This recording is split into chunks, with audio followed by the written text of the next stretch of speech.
ಓಹೋ ಏನು ಪುಟ್ಟಂಗಜ್ಜಿ, ರಂಗಜ್ಜಿ ಕರ್ಕೊಂಡು ಬೆಳಗ್ಗೆ ಟೌನ್ಗೆ ಹೊಂಟೆ ನಿಂತಿದ್ದೀರಿ ಇವತ್ತು? ಸಾಕು ಸುಮ್ಮನೆ ಅಮ್ಮಯ್ಯ. ಯಾರಾದರೂ ಸ್ಟೈಲ್ ಬಡ್ಕೊಂಡು ನಕ್ಕಾರ ಮೇಲೆ. ಯಾವ್ದ್ರ ಸ್ಟೈಲ್ ಅಜ್ಜಿ? ಅದೆಲ್ಲ ಏನು ಹೇಳಂಗಿಲ್ಲ. ನಾವೇನು ಇದಕ್ಕೆ ಟೌನ್ಗೆ ಹೊಂಟಿಲ್ಲ, ಸೈಬರ್ ಸೆಂಟ್ರಿಗೆ ಹೊಂಟಿದ್ದೀವಿ. ಒಂಚೂರು ಈ ಕಡೆ ಬರಜ. ನಾವಿಲ್ಲಿ ಹೆಣ್ಣುಗಸರು ಮಾತಾಡ್ಕೊಳ್ಳೋದು ಗೊತ್ತಾಗ್ತಿಲ್ವ? ಬಾಯಿಲಿ ಒಂಚೂರು ಹಿಂದೆ ನಿಂತ್ಕ. ಅದೇನೋ ನಾವು ಮನೇಲಿ ಗ್ಯಾಸ್ ಬಳಸ್ತೀವಲ್ವೇ, LPG ಅಂತ ಹೇಳ್ಬಿಟ್ಟು, ಲಿಕ್ವಿಡ್ ಪೆಟ್ರೋಲಿಯಂ ಗ್ಯಾಸ್ ಅಂತಾರಲ್ಲ, ಅದ್ರದ್ದು KYC ಮಾಡಿಸ್ಬೇಕಂತೆ.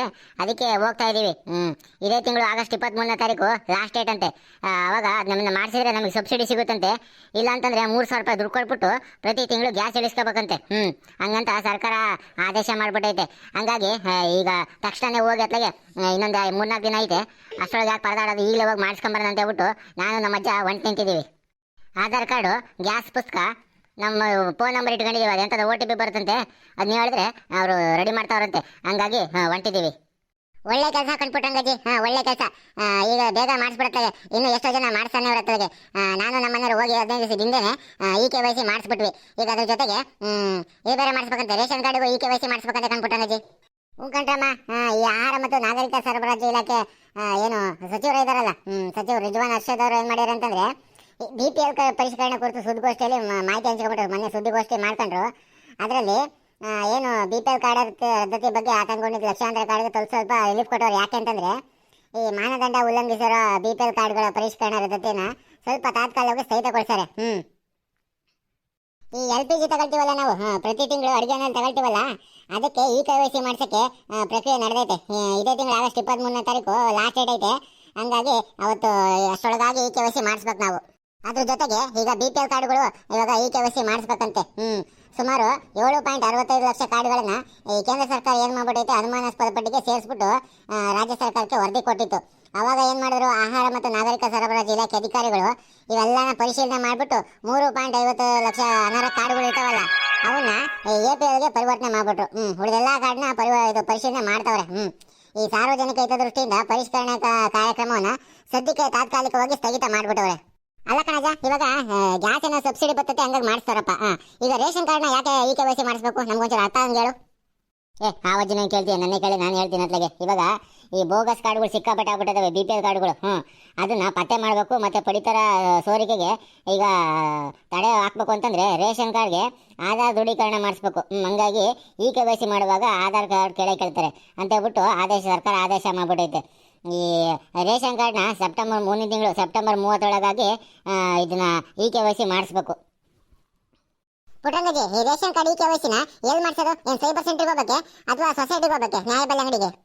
ರೇಷನ್ ಕಾರ್ಡ್ KYC ಮಾಡ್ಸೋಕ್ಕೆ ನೀವು ನ್ಯಾಯಬೆಲೆ ಅಂಗಡಿ, ಅಕ್ಕಿ ಕೊಡ್ತಾರಲ್ಲ ಸೊಸೈಟಿ, ಅಲ್ಲೇ ಹೋಗಿ ಕೊಟ್ಟರೆ ಅವರೇ ಮಾಡಿಕೊಡ್ತಾರೆ ಅತ್ತಾಗೆ. ರೇಷನ್ ಕಾರ್ಡ್ದು KYC ಕಾರ್ಯಕ್ರಮ ಮುಗಿದಾದ್ಮೇಲೆ ಈಗ ಒರಿಜಿನಲ್ BPL ಕಾರ್ಡು ಫಲಾನುಭವಿಗಳು ಯಾರು, ಡೂಪ್ಲಿಕೇಟ್ BPL ಕಾರ್ಡು ಫಲಾನುಭವಿಗಳು ಯಾರು ಅಂತ ಹೇಳ್ಬಿಟ್ಟು ಸರ್ಕಾರ ಪತ್ತೆ ಹಚ್ಚಿಬಿಡುತ್ತೆ. ಹೆಂಗೆ SIR ಪ್ರಕ್ರಿಯೆ 20 ವರ್ಷಕ್ಕೊಂದ್ಸರಿ ಚುನಾವಣಾ ಆಯೋಗ ನಡೆಸುತ್ತೋ, ಜನಗಣತಿ 10 ವರ್ಷಕ್ಕೊಂದ್ಸರಿ ನಡೆಸುತ್ತೋ, ಹಂಗೆ ರೇಷನ್ ಕಾರ್ಡ್ KYC ಕಾರ್ಯಕ್ರಮನ ಪ್ರತಿ 5 ವರ್ಷಕ್ಕೊಂದ್ಸರಿ ಸರ್ಕಾರ ಇದು ನಡೆಸುತ್ತೆ. ಈಗ ರೇಷನ್ ಕಾರ್ಡ್ ರದ್ದಾಗುತ್ತಲ್ಲ, ಅವರು ಮತ್ತೆ ಹೆಂಗೆ ಅವ್ರ ಕತೆ? ಅವರು ಮತ್ತೆ ಅಕ್ಕಿ ತಗೊಳ್ಳೋದಂಗೆ ಸೊಸೈಟಿಲಿ? ಏನು ಇಲ್ಲ ಕಣಮ್ಮ, ಗ್ರಾಮ ಪಂಚಾಯತ್ ಇಲ್ಲ ಅಥವಾ ಗ್ರಾಮವನ್ನು ಸೇವಾ ಕೇಂದ್ರದಲ್ಲೋ ಇವಾಗ ಹೊಸದಾಗಿ ರೇಷನ್ ಕಾರ್ಡಿಗೆ ಅಪ್ಲೈ ಮಾಡಕ್ಕೆ ಬಿಟ್ಟವರಲ್ಲ, ಅಲ್ಲಿ ಹೋಗ್ಬಿಟ್ಟು ಆಧಾರ್ ಕಾರ್ಡು, ಅದಾದ್ಮೇಲೆ ಈ ಇನ್ಕಮ್ ಸರ್ಟಿಫಿಕೇಟ್ ಏನಾರು ಕೊಟ್ಟರೆ ರೇಷನ್ ಕಾರ್ಡ್ ಆಗ್ತವೆ. ಫೋಟೋ ತಕೊಂಡು ಅಪ್ರೂವಲ್ ಮಾಡ್ಕೊಂಡು ಕೊಡ್ತಾರೆ. ಅಲ್ಲೇನಾರ ಹೋಗಿಸ್ಕೋಬೋದು, ಅಥವಾ ನೀವು ಸೈಬರ್ ಸೆಂಟರ್ಗಾರ ಹೋಗ್ಬಿಟ್ಟು ಡೌನ್ಲೋಡ್ ಮಾಡ್ಕೋಬೋದು. ಸರ್ಕಾರದಿಂದ ಫ್ರೀಯಾಗಿ ಬರೋಂಥ ಯೋಜನೆಗಳು ಯಾವ್ಯಾವೆ ಅವನ್ನೆಲ್ಲ ಫಲಾನುಭವಿಗಳು ಬಡವರಿಗೂ ಪಡ್ಕೊಳ್ಳೇಬೇಕು. ಇಲ್ಲ ಅಂತಂದ್ರೆ ಸರ್ಕಾರಕ್ಕೆ ಲಾಭ ಆಗ್ಬಿಡುತ್ತೆ. ಸರ್ಕಾರ ಇರೋದೇ ಬಡವರ ಅಭಿವೃದ್ಧಿಗೋಸ್ಕರ. ಚೆನ್ನಾಗಿ ಹೇಳಿದ್ರಿ ಕಣ್ಪುಟ್ಟಂಗಜಿ, ಚೆನ್ನಾಗಿ ಹೇಳಿದ್ರಿ. ಹೌದೌದು, ಈ ಹಣದೊಬ್ಬರ ಹೆಚ್ಚಾಗ್ತಿರೋಂಥ ಕಾಲದಲ್ಲಿ ಈ BPL ಕಾರ್ಡ್ ನಿಯಮಗಳನ್ನ ಅನುಸರಿಸೋದು ಬಹಳ ಕಷ್ಟ. ಹಂಗಾಗಿ ಏನು ಮಾಡೈತೆ, KYC ಮಾಡಿಸೋದು ಸರ್ಕಾರ 5 ವರ್ಷಕ್ಕೊಂದ್ಸರಿ ಮತ್ತೆ ಪುನಃ ಆದೇಶ ಮಾಡಿಬಿಟ್ಟೈತೆ. ಏನಾಗ್ಬಿಟ್ಟೈತೆ ಅಂತಂದ್ರೆ, ಗೌರ್ಮೆಂಟ್ನಲ್ಲಿ ರಾಷ್ಟ್ರೀಯ ಆಹಾರ ಭದ್ರತಾ ಕಾಯ್ದೆ ಅಂತ ಹೇಳ್ಬಿಟ್ಟೈತೆ, NFSO ಅಂತ ಹೇಳ್ಬಿಟ್ಟು. ಅದರನ್ವಯ ರಾಜ್ಯದಲ್ಲಿ ಇನ್ನೂ 50 ಲಕ್ಷ ಜನರಿಗೆ BPL ಕಾರ್ಡ್ ಸೌಲಭ್ಯ ಸಿಗಬೇಕಾಗಿತ್ತು. ಆದರೆ ಈ ಕುರಿತು ಕೇಂದ್ರ ಸರ್ಕಾರ ಗಮನಕ್ಕೆ ತಂದ್ಬಿಟ್ಟೈತೆ. ಹಂಗಾಗಿ ಕೇಂದ್ರ ಸರ್ಕಾರ ಹೊಸ ಕಾರ್ಡ್ ನೀಡೋದನ್ನ ನಿರ್ಬಂಧ ಹೇಳ್ಬಿಟ್ಟೈತೆ ಅಂತ ಹೇಳ್ಬಿಟ್ಟು ಈ ಆಹಾರ ಮತ್ತು ನಾಗರಿಕ ಸರಬರಾಜು ಇಲಾಖೆ ಸಚಿವರು ಇದ್ದಾರಲ್ಲ, ರಿಜ್ವಾನ್ ಅರ್ಷದ್, ಅವರು ಸುದ್ದಿಗೋಷ್ಠಿ ಮಾಡ್ಬಿಟ್ಟು ಅಲ್ಲಿ ಪ್ರಸ್ತಾಪ ಮಾಡವ್ರೆ. ಅಲ್ಲ ಕಣ್ಪುಟ್ಟಂಗಜಿ, ಏನೋ ಒಂದು 2-3 ತಿಂಗಳಿಂದ ಇಂದಿರಾ ಕಿಟ್ ಕೊಡ್ತಾರೆ ಅಂತ ಹೇಳ್ಬಿಟ್ಟು ಎಲ್ಲ ಸರ್ಕಾರ ಹೊಸ ಆದೇಶ ಮಾಡ್ತಲ್ಲ, ಅಲ್ಲಿಂದ ಬಂದೇ ಇಲ್ವಲ್ಲ ಪುಟ್ಟಂಗಜಿ? ಬಂದೆ ಕಣಮ್ಮ, ಬಂದೆ. ಈ ಪೋಷಕಾಂಶ ಪದಾರ್ಥ ಹೊಂದಿರುವಂಥ ಇಂದಿರಾ ಕಿಟ್ ಏನೈತೆ, ಅದು ಸಿಕ್ಕಾಪಟ್ಟೆ ದೊಡ್ಡ ಯೋಜನೆ. ಸಾವಿರಾರು ಕೋಟಿ ಇನ್ವೆಸ್ಟ್ ಮಾಡಿಬಿಟ್ಟು ಬಡವರಿಗೋಸ್ಕರ ತಂದಿರೋಂಥ ಇಂದಿರಾ ಕಿಟ್ ಯೋಜನೆ ಸುಮಾರು ವರ್ಷದಿಂದ ಅಧಿಕಾರಿಗಳೇನು ಭಾಳ ತಳಮಟ್ಟದಿಂದ ಕೆಲಸ ಮಾಡ್ಕೊಂಡು ಬಂದವ್ರೆ. ಆಹಾರ ಧಾನ್ಯಗಳ ಬೆಲೆ ಏರಿಕೆ ಗುಣಮಟ್ಟ ಕುರಿತು ಏನು ಸಿ ಎಂ ಜೊತೆಗೆ ಸಿಕ್ಕಾಪಟ್ಟೆ ಭಾಳಷ್ಟು ಸಾರಿ ಚರ್ಚೆ ಮಾಡವ್ರೆ. ಅಲ್ಲ ಕಣ್ಪುಟ್ಟಂಗಜ್ಜಿ, ಇವಾಗೇನ ಈ KYC ಮಾಡ್ತಾರೆ ಸರಿ ಕರೆಕ್ಟ್. ಅದಾದ್ಮೇಲೆ ಈ ಬೆಲ್ ಕೊಟ್ಬಿಟ್ಟು ಅಕ್ಕಿ ತಗೊಳ್ರಿ ಅಂತ ಹೇಳ್ಬಿಟ್ಟು ಅದೊಂದು ಮಾತುಕತೆ ನಡೀತೈತೆ ಕಣಜ್ಜಿ, ಹೌದೇ? ಹೌದು, ಈಗೆಲ್ಲ ಅಕ್ಕಿಗೆ ಬೆಲೆ ಕೊಟ್ಬಿಟ್ಟು ತಗೊಂತಿರೋದು, ಅದರಲ್ಲೇನು ವಿಶೇಷ? ಈಗ ತುಂಬಾ ಜನ ರಫ್ ಅಂಡ್ ಟಫ್ ಕೆಲಸ ಮಾಡ್ತಾರಲ್ಲ, ಗಾರೆ ಕೆಲಸ, ಆಮೇಲೆ ಕಾರ್ಪೆಂಟರ್ ಕೆಲಸ, ಉಜ್ಜದ ಕೆಲಸ, ಪೈಂಟಿಂಗ್ ಕೆಲಸ, ಅದರಲ್ಲೆಲ್ಲ ಗಾಡೆ ಉಜ್ಜೋದ್ರಲ್ಲಿ ಬೆಳ್ಳು ಸೌದೋಗಿರುತ್ತಪ್ಪ. ಅಂಥವ್ರಿಗೆ ಇವಾಗ ಹೆಬ್ಬೆಟ್ಟೆ ಬರಲ್ಲ, ಅವ್ರಿಗೆ ಹೆಂಗೆ ಮತ್ತೆ ಹೆಬ್ಬೆಟ್ಟು ಕೊಟ್ಬಿಟ್ಟು ಅಕ್ಕಿ ತಗೊಳ್ತಾರೆ? ಅದು ನನಗೂ ಗೊತ್ತಿಲ್ಲ, ಬಗೆಹರಲಾರದ ಸಮಸ್ಯೆ ಆಗ್ಬಿಟ್ಟೈತೆ. ನಂದು ಹಂಗೆ ಕಣಮ್ಮ. ನಾನು ಹೊತ್ಲಿಗೆ ತೋಟದಲ್ಲಿ ಗುದ್ದೆ ತಗೊಂಡು ಕೆಲಸ ಮಾಡಿ ಮಾಡಿ ಹೊತ್ಲಿಗೆ ನನ್ನ ಕೈಯಲ್ಲಿರೋ ಬೆಳೆಗಳು ಎರೆಕೆಗಳೆಲ್ಲ ಸೌದೋಗ್ಬಿಟ್ಟಿದ್ದಾವೆ. ಹಂಗಾಗಿ ನಮ್ಮ ಅಜ್ಜಿನೇ ತಂದು ಕೊಟ್ಬಿಟ್ಟು ಎಲ್ಲ ತಗೊಂಡ್ಬರುತ್ತೆ. ಕೆಲವೊಂದ್ಸಲಿ ಅಕ್ಕಿ ಹಾಕ್ಸ್ಕೊಂಡ್ಬಿಟ್ಟು ಫೋನ್ ಮಾಡಿ ಹೇಳುತ್ತೆ, ನಾನು ನನ್ನ ಎಕ್ಸೆಲ್ ತಗೊಂಡೋಗಿ ಇಟ್ಕೊಂಡು ಈ ವಜನ ಕೂರಿಸ್ಕೊಂಡು ಬರ್ತೀನಿ ಮನೆಗೆ ನಾನು. ಆಮೇಲೆ ಇನ್ನೊಂದು ಏನಪ್ಪ ಮಾತು ವಿಚಾರ ಅಂತಂದ್ರೆ, ಈ ಕೆಲವೊಂದು ನ್ಯಾಯಬೆಲೆ ಅಂಗಡಿಗಳಿದಾವಲ್ಲ, ವಾರದಲ್ಲಿ 1-2 ದಿವಸ ಮಾತ್ರ ಏನೋ ತೆಗಿಯುತ್ತಂತೆ. ಬಯೋಮೆಟ್ರಿಕ್ನ ಒಂದಿನ ಪೂರ್ತಿ ತಗೊಂಡು ಇನ್ನೊಂದು 2-3 ದಿವಸ ಬಿಟ್ಬಿಟ್ಟು ಆದ್ಮೇಲೆ ರೇಷನ್ ಕೊಡ್ತಾರಂತೆ. ಆ ಥರದ್ದು ಸಮಸ್ಯೆಗಳೆಲ್ಲ ಇಲಾಖೆಗೆ ಬಂದ್ಬಿಟ್ಟಿದ್ದಾವೆ. ಅದ್ರ ಬಗ್ಗೆನೂ ಚರ್ಚೆ ಮಾಡ್ತವ್ರೆ. ಆಹಾರ ಮತ್ತು ನಾಗರಿಕ ಇಲಾಖೆ ಏನು ಸರಬರಾಜು ಸಚಿವರು ರಿಸ್ವಾನ್ ಇದಾರಲ್ಲ, ಇದ್ರ ಬಗ್ಗೆನೂ ವಿಚಾರ ತಗೊಂಡವ್ರೆ. ತಂಬು ತಗೊಂಡು 1-2-3 ದಿನ ಬಿಟ್ಟು ಆದ್ಮೇಲೆ ಅಕ್ಕಿ ಕೊಡೋದೈತಲ್ಲ, ಅದು ಕಾನೂನು ಬಾಹಿರ ಅಂತ ಹೇಳ್ಬಿಟ್ಟು ಎಲ್ಲ ಗೊತ್ತಾಯ್ತು. ಆದ್ರೂ ಅವ್ರು ಯಾಕಂಗೆ ಮಾಡ್ತಾರೋ ನಮಗೆ ಅರ್ಥ ಆಗ್ತಿಲ್ಲ. ಹಂಗಾಗಿ ಇದು ಕಂಪ್ಲೇಂಟ್ ಕೊಟ್ಟೈತೆ. ನಿಜವಾಗ್ಲೂ ಏನ್ ಮಾಡ್ಬೇಕಪ್ಪ ಅಂತಂದ್ರೆ, ಈ ಬಯೋಮೆಟ್ರಿಕ್ ನಾವು ಕೊಡ್ತೀವಲ್ಲ ತಂಬು, ಆ ತಂಬು ಕೊಟ್ಟಿದ ತಕ್ಷಣ ಅಕ್ಕಿ ರೇಷನ್ ಎಲ್ಲ ತಗೊಂಡೋಗಿ on spot fraction of second ಅಲ್ಲೇ ನಾವು ಬಯೋಮೆಟ್ರಿಕ್ ಕೊಟ್ಬಿಟ್ಟು ತಕ್ಷಣ ರೇಷನ್ ತಂದು ಮನೆಗೆ ಹೋಗ್ಬೇಕು. ಹಂಗಿರೋದು ರೂಲು. ಇವಾಗ ಏನಾಗ್ಬಿಟ್ಟೈತಪ್ಪ ಅಂತಂದ್ರೆ, ಇವತ್ತು ತಂದು ಕೊಡೋದು, ಇನ್ನೊಂದು 2-3 ದಿವಸ ಬಿಟ್ಬಿಟ್ಟು ರೇಷನ್ ಕೊಡೋದು ಅಂತ ಎಲ್ಲ ವಿಚಾರ ಗೊತ್ಬಿಟ್ಟೈತಲ್ಲ. ಈ ನಿಯಮನ ಯಾರು ಪಾಲನೆ ಮಾಡ್ತವ್ರೆ, ಇವಾಗ ಇವತ್ತು ತಂಬು ಹೊತ್ಸ್ಕೊಳ್ಳೋದು, 2-3 ದಿವಸ ಬಿಟ್ಟು ರೇಷನ್ ಕೊಡೋದು ಅಂಥವ್ರ ಮೇಲೆ ಜಂಟಿ ಉಪನಿರ್ದೇಶಕರಿಗೆ, ಇಲಾಖೆ ಆಯುಕ್ತರಿಗೆ ಇವಾಗ ಏನಪ್ಪ ನೋಟಿಸ್ ಕೊಟ್ಟಿದ್ದಾರೆ. ನೋಡಿ ಸ್ವಾಮಿ, ಬಡವ ರೇಷನ್ನ ಹಿಂಗೆ ಮಾಡ್ತವ್ರೆ, ಇವತ್ತು ತಂಬು ತಗೊಂತಾರೆ, ಇನ್ನೊಂದು 2-3 ದಿವಸ ಬಿಟ್ಬಿಟ್ಟು ರೇಷನ್ ಕೊಡ್ತಾರೆ ಅಂತ ಹೇಳ್ಬಿಟ್ಟು ಜನ ಇಲಾಖೆಗೆ ಅರ್ಜಿ ಕೊಟ್ಟವ್ರೆ. ಹಿಂಗೆ ಮಾಡ್ತಾರೆ ಅಂತ ಹೇಳ್ಬಿಟ್ಟು ಅವರಿಗೆಲ್ಲ ಕಾದಿದೆ ಹಬ್ಬ, ಮುಂದೆ ಮಾರಿ ಹಬ್ಬ. ನೋಡಪ್ಪ, ನೀವು ಈ KYC ಮಾಡ್ಸಕ್ ಹೋಗೋರು ಎಲ್ಲ ವಿಚಾರನೂ ಅರ್ದು ಕೊಡ್ದು ಬಿಟ್ಟಿದ್ರೆ ಅತ್ಲಾಗೆ. ನಮಗೆ ನಿಮ್ಮ ಹತ್ರ ಮಾತಾಡಿ ನಮಗೊಂಚೂರು ಅರಿವು, ಜ್ಞಾನ, ತಿಳುವಳಿಕೆ ಎಲ್ಲ ಬಂದೋಗ್ಬಿಡ್ತತ್ಲಾಗೆ.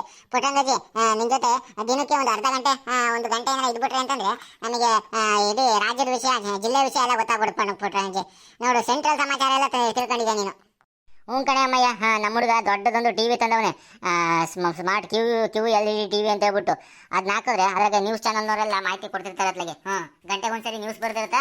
ಹಂಗಾಗಿ ಈ ಬೆಳಗ್ಗೆ 8 ಗಂಟೆಗೆ ಒಂದ್ಸರಿ, ಮತ್ತೆ ಆಮೇಲೆ ಮಧ್ಯಾಹ್ನ ತೋಟಕ್ಕೆ ಹೋಗಿರ್ತೀವಿ, ತೋಟದಿಂದ ಬಂದಾದ್ಮೇಲೆ ಒಂದು 2 ಗಂಟೆಗೆ ಒಂದ್ಸರಿ, ಆಮೇಲೆ ಸಂಜೆ ಒಂದು 5-6 ಗಂಟೆಗೆ ಒಂದ್ಸರಿ ನೋಡ್ತೀವಿ. ಹಂಗಾಗಿ ನಾವು ಒಂಚೂರು ಸುದ್ದಿ ಪದಿ ಓದ್ಕೊಂಡು ಒಂಚೂರು ತಿಳುವಳಿಕೆ ಬಂದೈತೆ. ಇದೆಲ್ಲ ಆಗಿದ್ದು ಸ್ಮಾರ್ಟ್ ಟಿವಿಯಿಂದ. ಓಹೋ, ನೀವು ಸಾಮಾನ್ಯ ಪುಟ್ಟಂಗಜ್ಜಿ ಅಲ್ಲ ಕಣಜ್ಜಿ, ತಿಳುವಳಿಕೆ ಇರೋ ಪುಟ್ಟಂಗಜ್ಜಿ. ಹೂನಮ್ಮ, ನನಗಂತೂ ಈಗ ಯಾವ್ದಾರ ಒಳ್ಳೆ ಪಿಕ್ಚರ್ ಬರ್ತಾವೆ ರಾಜ್ಕುಮಾರ್ ನಾವು ಅಂತಂದ್ರೆ ಅದನ್ನ ಹಾಕಕ್ಕೆ ಬಿಡಲ್ಲ. ಬರೀ ಯಾವಾಗಲೂ ನ್ಯೂಸ್ ಚಾನಲ್ಗಳು ನೋಡ್ಕೊಂಡು ಕೂತಾಂತಾಳೆ. ಸಂಜೆ ಆಯ್ತು ಅಂತಂದ್ರೆ ಅದು ಯಾವ ಧಾರಾವಾಹಿಗಳು ಬರ್ತವೆ, ಮಗಳು ಜಾನಕಿ ಅಂತೆ, ಅವೆಲ್ಲ ನೋಡ್ತಾಳೆ. ಆಮೇಲೆ ಶನಿವಾರ ಭಾನುವಾರ ಬಂತು ಅಂತಂದ್ರೆ ಮುಗಿದೋಗತ್ತಗೆ DKD, ಆಮೇಲೆ ಇನ್ಯಾವುದಪ್ಪ ಅದು ಕಾಮಿಡಿ ಕಿಲಾಡಿಗಳಂತೆ, ಎಲ್ಲ ಶೋಗಳನ್ನ ನೋಡ್ಕೊಂಡು ಕುತ್ಕೊಂತಾಳೆ. ಇನ್ನೊಂದು ಸ್ವಲ್ಪ ದಿವಸ ಬಿಗ್ ಬಾಸ್ ಬೇರೆ ಶುರುವಾಗುತ್ತೆ, ಮುಗಿದೋಯ್ತು ನನ್ನ ಕತೆ ಅತ್ಲಾಗೆ. ನಾನು TV ನೋಡಂಗೇ ಇಲ್ಲ. ನೋಡ್ಲಿ ಬಿಡುವತ್ತೆಗೆ ರಂಗಜ, ನೋಡಿ ಬಿಡುವತ್ತೆಗೆ. ಹೆಂಗಿದ್ರು ಹೆಣ್ಮಕ್ಳು ಬೆಳಗ್ಗೆಯಿಂದ ಸಂಜೆ ತನಕ ಮನೆ ಒಳಗೆ ದುಡಿಮೆ ಮಾಡೋದಿದ್ದೀರಿ ಅತ್ಲಾಗೆ. ನೀವೇನೋ ಹೊರಗಡೆ ಹೋಗಿ ಪ್ರಪಂಚ ನೋಡ್ಕೊಂಡು ಬಂದ್ಬಿಡ್ತೀರಿ. ತೋಟ ಗದ್ದೆ, ಹೋಟ್ಲು ಪಾಟ್ಲು TV ಕುಡ್ಕೊಂಡೆಲ್ಲ ಜನಗಳು ಮಾತಾಡ್ಸ್ಕೊಂಡಿರ್ತೀರ. ನಾವೆಲ್ಲ ಹೋಗೋಣ, ಬೆಳಗ್ಗಿಂದ ಸಂಜೆ ತನಕ ಮನೆಗೆ ಇರಬೇಕಾಗುತ್ತೆ.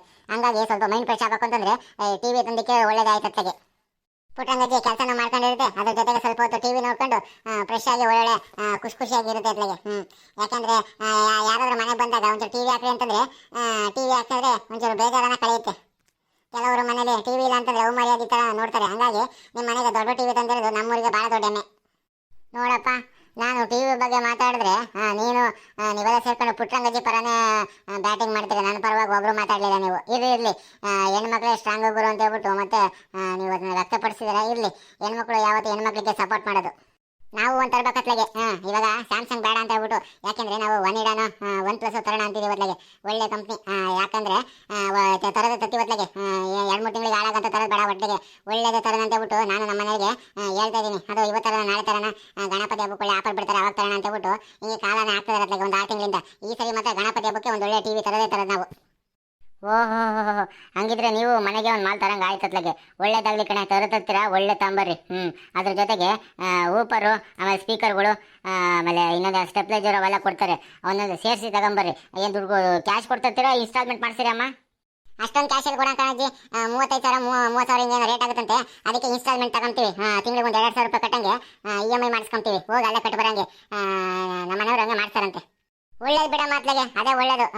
ಹಿಂದ್ಗಡೆ ರಾಕೆಟಿಗೆ ಬೆಂಕಿ ಎತ್ಕೊಂಡಿರ್ತದೆ, ಹಂಗೆ ತಿಂಗಳಾದ ಕೂಡಲೇ ಕಟ್ಟಬೇಕು ಅಂತ ಹೇಳ್ಬಿಟ್ಟು ಚೆನ್ನಾಗಿ ದುಡಿಮೆ ಮಾಡ್ತಾರೆ. ಇನ್ಸ್ಟಾಲ್ಮೆಂಟ್ ಮಾಡಿಸೋದು EMI ಮಾಡಿಸೋದು ಭಾಳ ಒಳ್ಳೇದೇ. ನೋಡು, ನಾನು ಈ ರೇಷನ್ ಕಾರ್ಡು KYC ಮಾಡಿಸೋದ್ರ ಬಗ್ಗೆ ಹೊರಟಿದ್ದೆ. ನೀನು ದಾರಿಲೇ ನಿಂತ್ಕೊಂಡ್ಬಿಟ್ಟು ನಮ್ಮನ್ನು ಎಲ್ಲೆಲ್ಲಿಗೋ ಕರ್ಕೊಂಡು ಬಂದ್ಬಿಟ್ಟೆ ನೀನು. ನೋಡ್ರಿ, ನಮ್ಮೂರಲ್ಲಿ ನಮ್ಮ ಪುಟ್ಟಂಗಜ್ಜಿ ಮತ್ತು ರಂಗದ ಸೇರ್ಕೊಂಡು ರೇಷನ್ ಕಾರ್ಡ್ KYC ಮಾಡ್ಸಕ್ ಹೋಗ್ತವ್ರೆ. ನಿಮ್ಮೂರಲ್ಲೂ ಸೆಪ್ಟೆಂಬರ್ 30ನೇ ತಾರೀಕು ಒಳಗಾಗಿ ರೇಷನ್ ಕಾರ್ಡ್ನ KYC ಮಾಡಿಸ್ಬೇಕು. ನೀವೆಲ್ಲರೂ ಮಾಡಿಸ್ಕೊಂಡ್ರೆ, ಮಾಡಿಸಿಲ್ಲ ಅಂತಂದ್ರೆ ಆದಷ್ಟು ಬೇಗ ಮಾಡಿಸ್ಕೊಡಿ. ಹಾಗೆ ಈ LPG ಮತ್ತೆ ರೇಷನ್ ಕಾರ್ಡ್ KYC ಮಾಡೋದ್ರ ಬಗ್ಗೆ ನಿಮಗೆ ಮಾಹಿತಿ ಇಷ್ಟ ಆಗಿತ್ತು ಅಂತಂದ್ರೆ ಈ ವಿಡಿಯೋನ ಶೇರ್ ಮಾಡ್ರಿ, ಲೈಕ್ ಮಾಡ್ರಿ, ಕಾಮೆಂಟ್ ಮಾಡ್ರಿ. ಹಾಗೆ ಮಲ್ನಾಡ್ ಮಗ ಯೂಟ್ಯೂಬ್ ಚಾನಲ್ಗೆ ಸಬ್ಸ್ಕ್ರೈಬ್ ಆಗೋದನ್ನ ಮರಿಬೇಡಿ. ಎಲ್ಲರಿಗೂ ಒಳ್ಳೇದಾಗ್ಲಿ. ಮರಿಬೇಡ್ರಪ್ಪ, ಈ ತಿಂಗಳು ಆಗಸ್ಟ್ 23ನೇ ತಾರೀಕು LPG KYC ಮಾಡ್ಸೋಕ್ಕೆ ಆಗಸ್ಟ್ 23ನೇ ತಾರೀಕು ಕೊನೆ ದಿವಸ. ಹಂಗೆ ಸೆಪ್ಟೆಂಬರ್ 30ನೇ ತಾರೀಕು ರೇಷನ್ ಕಾರ್ಡ್ KYC ಮಾಡ್ಸೋಕ್ಕೆ ಸೆಪ್ಟೆಂಬರ್ 30 ಕೊನೆ ದಿವಸ. ಮರಿದಂಗೆ KYC ಮಾಡಿಸ್ಕೊಳ್ರಿ. ನಮ್ಮ ಜನ ಸರ್ಕಾರದಿಂದ ಬರೋಂಥ ಲಾಭನ ಬಿಡದಲೆ ಅದರ ಫಲಾನುಭವತ್ವ ಪಡಿತಾರೆ. ನಡಿ, ನಾವು KYC ಮಾಡ್ಸಕ್ ಹೋಗೋಣ. ಗೊತ್ತಾಯ್ತು.